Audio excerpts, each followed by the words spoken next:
Encontros com o Futuro, hoje com um convidado muito especial, Hudson Carvalho, gerente de recursos humanos da Metaloc Brasil. Aqui na bancada comigo, Laura Fagundes, oceanógrafa e representante do World Observatory. Eu sou Vitória Lopes, estudante de cinema da ESPM. E o Encontros com o Futuro é uma iniciativa do World Observatory da ESPM da Prime, braço das Nações Unidas para as faculdades de negócios no Brasil e no mundo. Seja muito bem-vindo, Hudson. Obrigado, moças. Obrigado pelo convite, para a gente poder falar um pouco, né, desses temas que a gente vai tratar e poder falar um pouco da Metaloc e do negócio assim, empolgante no qual a gente está envolvido. Né? De primeira pergunta, eu vou começar te perguntando o que é a Metaloc e o que vocês fazem. Legal. A Metaloc é uma empresa de manutenção industrial, naval e offshore. Então, em outras palavras, o nosso cliente é o navio, é a plataforma de petróleo, é a indústria. Para cada um desses clientes, nós prestamos serviço de manutenção, como eu disse, manutenção corretiva, preditiva e preventiva. Então, são várias modalidades de manutenção. Agora, nós estamos no Brasil, nossa sede é em Santos. Nós fazemos esse atendimento a partir não só de Santos, mas de duas outras unidades, que são posicionadas estrategicamente conforme, vamos dizer, a vocação da área. Né? Então, perdão, em Santos a gente tem uma vocação maior para o naval, embora faça os outros business também, offshore e industrial. No Rio de Janeiro o foco maior é no offshore, embora, repito, façamos os mesmos negócios. Em São Paulo, uma vocação industrial um pouco maior. E então nós somos posicionados nessas três unidades, prestando serviço de manutenção para os mercados naval, offshore e industrial. Mas isso é parte do que nos descreve, assim, vamos dizer, geograficamente, né, no sentido de onde nós estamos.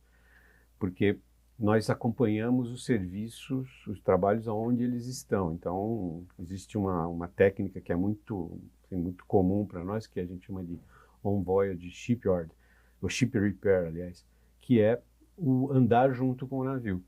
Então, o serviço pode começar num determinado lugar e os nossos engenheiros e técnicos acompanham a embarcação, continuam o reparo, desde que isso seja tecnicamente possível, eles vão acompanhando a embarcação até o seu destino, ou nós nos deslocamos até esse destino, já esperamos e nos preparamos, né, de forma planejada para a chegada da embarcação, e lá nós fazemos o trabalho, concluímos o trabalho conforme necessário. Então, a Metaloc está nesses três lugares, né, São Paulo, Rio e Santos, mas na verdade nós estamos e trabalhamos no mundo todo. Deve ser bem complexo, né, o espectro de profissionais que vocês têm trabalhando para vocês. Você que é dos recursos humanos, como que funciona seu trabalho dentro da Metaloc? É interessante porque nós temos desde de aprendizes até engenheiros assim, altamente especializados. E aí dentro desses dois limites, nós temos todos os tipos de profissionais de manutenção, técnicos de várias áreas. Então, nós fazemos mecânica pesada e mecânica mais sofisticada, por exemplo, caldeiraria e solda, que são processos pesados, usinagem, que nós chamamos de usinagem de campo, né, porque nós levamos as nossas máquinas até o local de execução do trabalho, mas nós fazemos elétrica, nós fazemos eletrônica, fazemos automação, fazemos comunicação, quer dizer, é uma gama enorme de serviço. Então, isso pede que a gente tenha profissionais de qualificações diferentes, né, em níveis diferentes também vamos dizer, de atuação.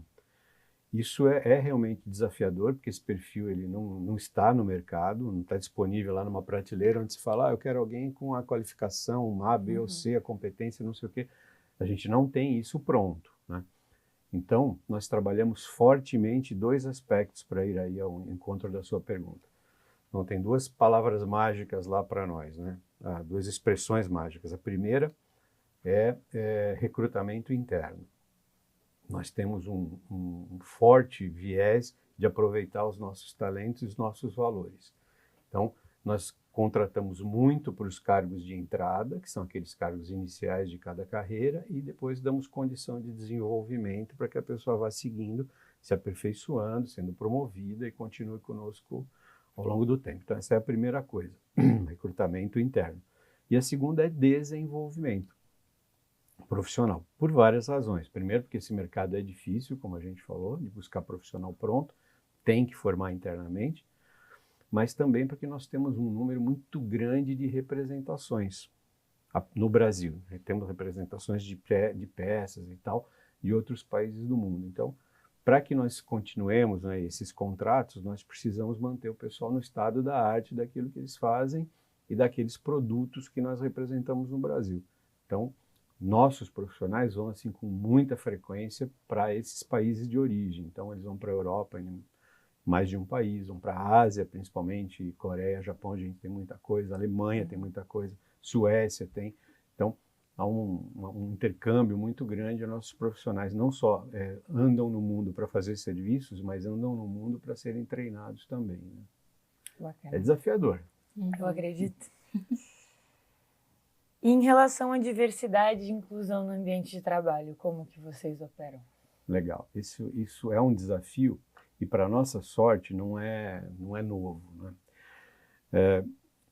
Pelo pouco que a gente falou aqui do nosso trabalho, né, como nós trabalhamos na Metaloc, vocês devem ter percebido, quem nos acompanha também, que nós somos uma empresa do mundo. Né? Então, nós estamos expostos diariamente a culturas diferentes, a hábitos diferentes, comportamentos diferentes. Então, esse lance da diversidade, de tratar igualmente questões e situações e pessoas diferentes, para nós é algo que acontece diariamente, não é uma coisa que a gente precisa pensar para fazer. Então, quando tudo isso virou uma condição de mercado, tal, e hoje, né, são temas importantíssimos, mas para nós não são novos. Nós já, como eu disse, nós já trazemos no nosso DNA esse tipo de questão. Óbvio, há dificuldades, né? A gente não encontra ainda, por exemplo, para assim, ser bem específico num determinado ponto, mulheres com formação técnica em áreas que nós gostaríamos. Você não encontra uma mulher soldadora, uma mulher que tenha competências na área de mecânica num determinado ponto. Até dentro da engenharia, da oceanografia já é limitado. Isso acontece também, né? Eu sei bem. Então, isso, infelizmente, ainda não acontece com a quantidade que nós gostaríamos. Por outro lado, nas posições administrativas, nós temos um número muito grande de mulheres em posições-chave, né, da organização.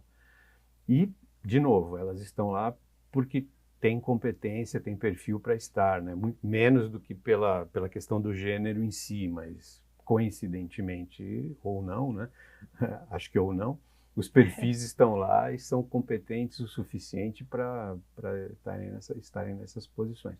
Então, isso para nós é algo natural, mas que a gente olha com muito cuidado, né? Não é por ser natural que a gente deixa de ter políticas específicas, que nós tenhamos regras de governança específicas que permanentemente nos deixem alertas a que a gente respeite todo tipo de diversidade e crie condições de igualdade dentro das nossas três filiais todo o tempo, né? Vocês têm algum tipo de prática específica que você possa me dar um exemplo de inclusão assim dentro da empresa? Olha, eu acho que principalmente a questão de como nós organizamos o nosso recrutamento, né? Como nós contratamos para cargos de entrada, como eu te falei, os cargos de entrada são dados o público que acessa esses cargos são jovens em início de carreira, né? Que não necessariamente tem uma condição, vamos dizer, uma condição social melhor ou pior, mas é uma condição normalmente de maior dificuldade, às vezes, tal. Eles estudam com dificuldade, né? Então tem acesso às escolas. A gente tem parcerias muito bem definidas com o Senai, com outras instituições. Então a gente tenta trazer de lá, não só porque a qualificação é muitíssimo bem feita, tal, mas porque a gente sabe também que está dando oportunidade para jovens que não necessariamente talvez tivessem essa oportunidade num outro lugar, mas que nós abrimos essa condição e sabemos que eles merecem estar lá porque têm capacidade para isso, se esforçaram, têm disciplina o suficiente para isso. Então, essa porta de entrada da Metaloc, que são os cargos de entrada, ela tem um viés que acaba virando social também muito grande e importante. E pessoas, como eu disse, que crescem junto conosco, né? É muito comum você encontrar entre os nossos gestores pessoas que foram aprendizes. O nosso gerente de controladoria foi aprendiz, o nosso gerente de produção foi aprendiz. Então, eles entraram nessa condição e se desenvolveram dentro da empresa, né? Isso acontece nesses 2 casos que eu falei, em muitos outros. Nós temos gente com 38 anos de casa, com 23, com 15. É muito comum você encontrar pessoas com muito tempo de casa, né? O que significa que alguma coisa de certo ou de bom a gente está fazendo para trabalhar a retenção adequada desses talentos, né? Mas acho que esse é o melhor exemplo que eu posso dar para vocês de ação voltada para esses aspectos, né? E mudando um pouquinho o tema geral, Pois não. puxando um pouco para o meu lado, talvez. Vamos lá. Vocês trabalham offshore, em embarcação, em porto. O que vocês têm de estratégia de sustentabilidade? Como que funciona Legal. essa Veja, parte? por várias razões, nós precisamos ser otimizadores de recurso, né? Óbvio que o nosso processo, os nossos processos, os vários nos quais a gente está envolvido, seja em que área de atendimento seja, né? São processos são processos sofisticados e que exigem uma demanda de recurso razoável. Então, seria natural que, para fazer uma gestão eficaz dessa história, nós fôssemos muito criteriosos na hora de buscar recurso. Nós não buscamos recurso nunca a mais do que aquilo que seja efetivamente necessário. Então, por uma questão de eficácia na gestão, nós sempre otimizamos os recursos. Então, a gente não tira mais do que precisa. Segundo, nós trabalhamos, e aí eu vou ao encontro lá da sua observação, nós trabalhamos nos mares, em grande parte, exceto o industrial, né? O offshore, o naval, está no mar. E a gente sabe o cuidado absolutamente necessário, né? Que é necessário ter nesse ambiente, né? Então, não só os nossos recursos, mas as técnicas e os processos que nós usamos no nosso trabalho, eles são voltados para esse fim, né? Jamais agredir o ambiente onde a gente vai, principalmente os mares, a gente sabe da sensibilidade. Há uma técnica, né? E ela é até bastante inovadora, é bem legal de dar como exemplo para vocês. É um negócio chamado SPS, Sandwich. Deixa eu usar minha cola aqui para não errar no termo, né? Sandwich Plate System, que nós chamamos de SPS, né? Lógico. E o que é o SPS? É uma técnica que faz o reparo naval, o reparo da estrutura, né? Num navio ou numa plataforma de petróleo, utilizando uma chapa mais fina e um preenchimento com resina. Então, vamos supor que haja uma corrosão numa determinada parte da estrutura, seja do navio ou da plataforma. Então, ao invés de usar uma quantidade maior de metal, transportar, e etc., e processá-la para recuperar aquela parte da estrutura, nós usamos chapas mais delgadas, preenchemos aquele interior com uma resina específica que tem a mesma resistência do metal. O resultado final, ele é tão bom quanto se nós tivéssemos reposto aquela parte metálica, e é uma técnica que deixa a estrutura mais leve, mais delgada, e a gente ainda economiza 55% de todo o carbono que nós moveríamos naquela operação, em comparação com o processo tradicional, né? Então, é algo que a gente vem fazendo, né? Isso não é novo para nós aqui, já vivemos desenvolvendo isso há algum tempo, 2, 3 anos, mas que mostra bem a nossa orientação para a inovação, como para a preservação dos recursos.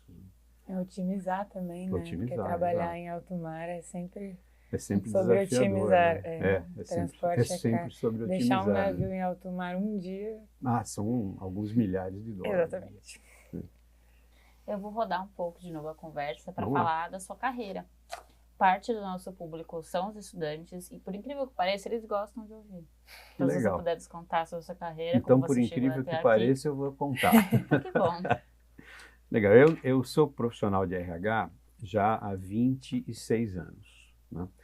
Mas eu não sou um profissional de RH típico, né, talvez. Por que que eu digo isso? Porque eu sou engenheiro mecânico, comecei a minha carreira em engenharia, passei os 12 primeiros anos trabalhando com engenharia, especificamente nas áreas de processo e qualidade. Minha última posição em engenharia foi na área de qualidade, na indústria automotiva. E aí eu passei, por causa de treinamento, eu fui me aproximando da área de recursos humanos. A empresa onde eu trabalhava passou por uma reestruturação grande, e aí eu acabei assumindo posições relacionadas a treinamento, e aí fui me interessando e buscando, né, outras áreas, recrutamento e seleção, remuneração, cargos e salários, bom, e aí foi.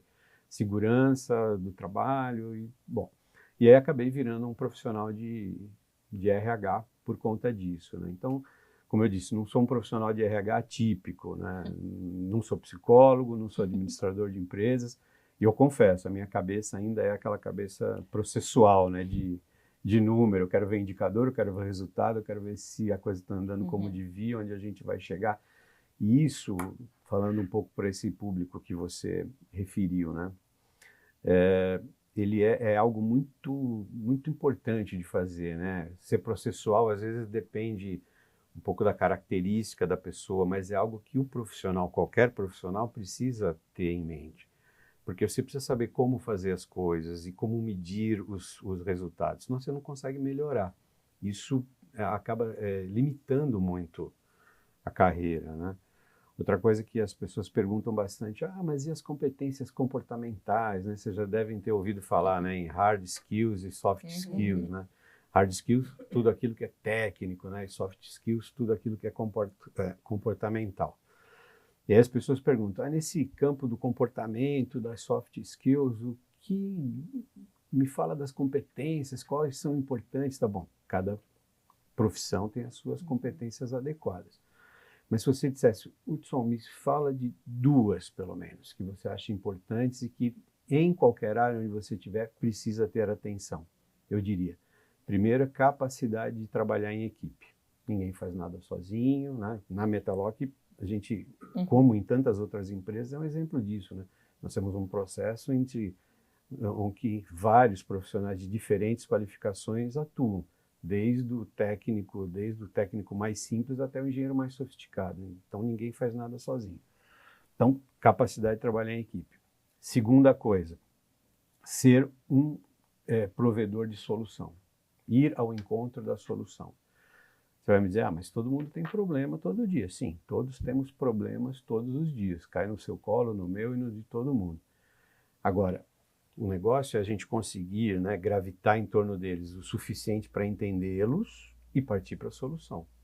Eu costumo brincar, né, ou com os meus alunos na universidade, ou com a equipe, né, que trabalha conosco lá na Metalock, eu costumo brincar que é uma regra de 3 em 1. Né? Você tem um problema? Ok, vamos pensar assim. Então você tem um problema, imagine 3 soluções e leve para o seu chefe uma delas, se fosse você a ter a responsabilidade, né, por assumir ali a solução, qual dessas 3 você usaria? Isso é muito legal porque fica no mindset da pessoa a questão não só de sair do problema, mas ir ao contrário, né, de criar soluções e de ter um espírito crítico também. Dizer, bom, dessas soluções que são possíveis, qual a que eu adotaria, né? Então, isso vai desenvolvendo o espírito crítico e é muito legal. Então, se eu tivesse que escolher só 2, escolheria essa. Espírito de equipe, capacidade de resolver problemas. Para a gente encerrar o programa que se chama Encontros com o Futuro, então a nossa última pergunta é sobre perspectiva de futuro da empresa e talvez até do setor de vocês. Que legal. Veja, nós, como a gente falou até agora, a gente vive num mercado complexo, né? Então, nós sabemos que parte do nosso crescimento nesse futuro, né, que a gente enxerga, ele é orgânico, porque a indústria continua a crescer, portanto as manutenções também. O comércio internacional continuará crescendo, portanto, manutenções de navios e etc. continuarão acontecendo, tanto quanto o petróleo. Embora a gente saiba hoje que não é a única fonte de energia, né? As renováveis estão aí, né? A todo vapor, mas ainda há uma perspectiva de alguns anos de utilização do petróleo pela frente, então manutenção offshore continuará acontecendo. Então esse é o nosso crescimento orgânico, sabemos que ele vai continuar acontecendo. Mas há o crescimento que vai além do orgânico. Eu acho que esse dá essa ideia de futuro muito melhor, porque nós sabemos que as estruturas geradoras de energias renováveis, de energias alternativas, etc., precisarão do mesmo tipo de manutenção que os equipamentos atuais demandam hoje, né? Se a gente pegar, por exemplo, energia eólica, né? O Brasil é o 6º maior produtor do mundo hoje e tem o potencial de ser o 2º. Então, quantas daquelas estruturas, né, de geração de energia eólica nós vamos ter? Aqueles motores que ficam no meio, que é o gerador, chama nacelle, as pás, tudo aquilo que merece... Você vai ter que ir atualizando de acordo com a demanda. Exatamente, nós vamos ter que aprender, e já estamos estudando isso, né, sem dúvida, a como é que nós vamos atender esses mercados também, né? Uma outra visão de futuro que nós já temos é que os sistemas serão cada vez menos mecânicos e cada vez mais eletrônicos. Então, a nossa divisão de eletrônica, que já tem um tamanho bastante razoável, é muito eficiente e tal, a gente sabe que ela deve crescer, porque os navios e as embarcações, de uma forma geral, as plataformas, elas exigem atualização de sistema, substituição de componentes, que serão cada vez mais eletrônicos, né? Então, além do crescimento orgânico, a gente sabe que vai crescer atendendo esses mercados que serão geradores de energias que hoje ainda não são tão utilizadas, tanto que a gente ainda chama de alternativa, né? A gente espera que elas sejam as preferenciais no futuro. E a área de eletrônica que cresce e crescerá muito mais, né? Então, essas, pelo menos, a gente enxerga no futuro de alguns anos pela frente como algo que será impactante no nosso negócio. Foi uma ótima entrevista, é uma grande aula. Muito obrigada pela sua presença, Hudson. Obrigada. Eu que agradeço, um prazer estar aqui com vocês e falar um pouquinho da gente e do nosso negócio. Obrigado. Obrigada.